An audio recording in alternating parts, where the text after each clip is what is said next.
Ada seorang raja yang sedang tertidur. Saat masih belum benar-benar bangun, sang raja mendengar dua penjaga yang tengah berbicara. Penjaga pertama bertanya, "Menurutmu apa yang bisa menjadi sandaran hidup dan membuat kehidupan kita tenang dan damai?" Penjaga kedua menjawab, "Saya percaya saya bisa bersandar pada raja karena beliau bisa memberikan kehidupan yang tenang bagi saya." Penjaga pertama berkata, "Saya percaya apa yang saya lakukan akan menentukan kehidupan saya. Saya harus menenangkan hati dan berfokus pada momen saat ini. Inilah yang Buddha ajarkan kepada kita." Saat mendengarnya, raja merasa sangat gembira.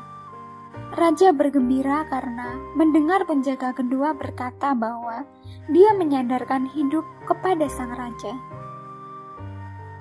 Setelah terjaga dari tidurnya, raja meminta orang untuk menyampaikan pesan kepada permaisuri.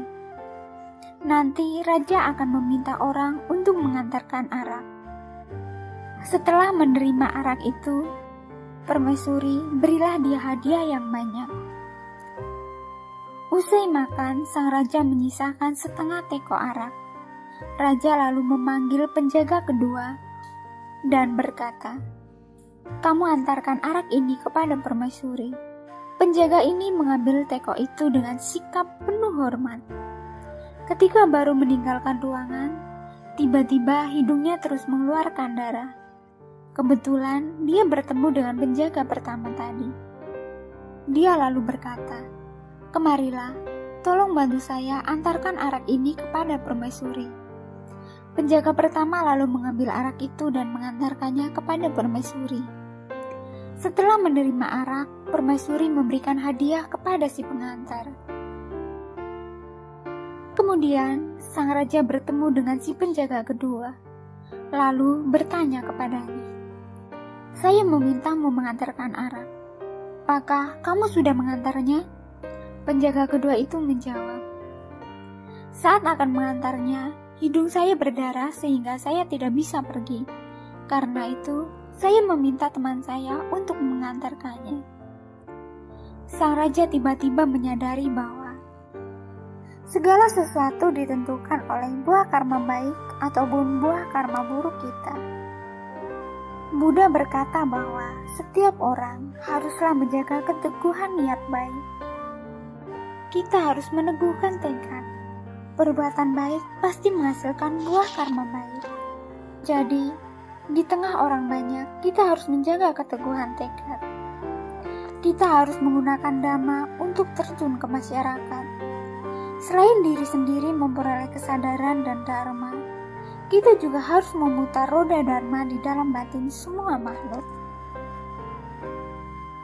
Di dunia ini, kekotoran batin makhluk hidup sangat tebal. Namun, Sang Buddha sangat penuh cinta kasih dan welas asih. Oleh karena itu, beliau berikrar untuk terus membantu semua makhluk yang ada di dunia ini. Buddha berharap setiap orang dapat membangun tekad untuk melatih diri dan membangkitkan hati yang murni untuk menapaki jalan bodhisattva, guna untuk membimbing semua makhluk. Selain membangkitkan hati yang murni, kita juga harus lebih banyak melakukan kebajikan. Inilah yang disebut membina berkah dan kebijaksanaan.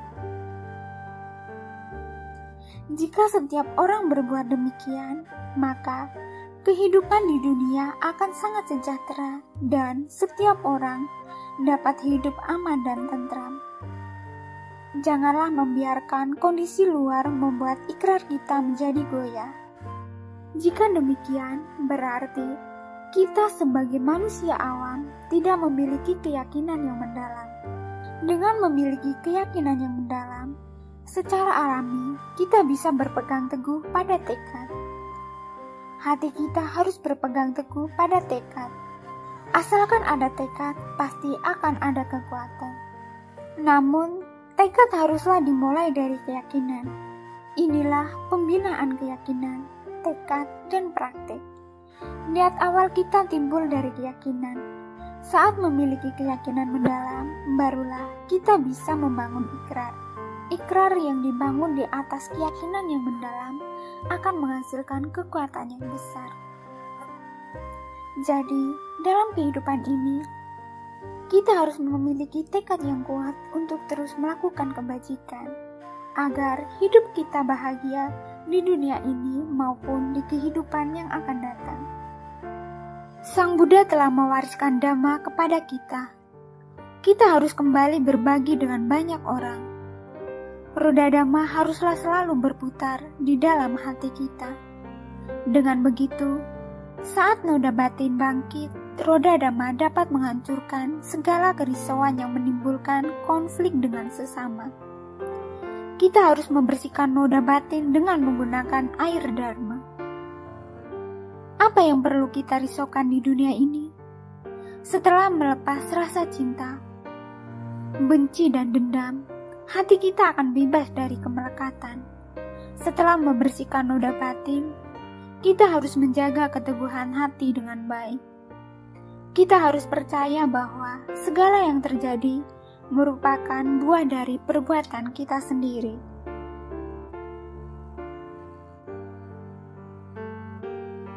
Terima kasih sudah menonton, semoga bermanfaat dan semoga Anda berbahagia.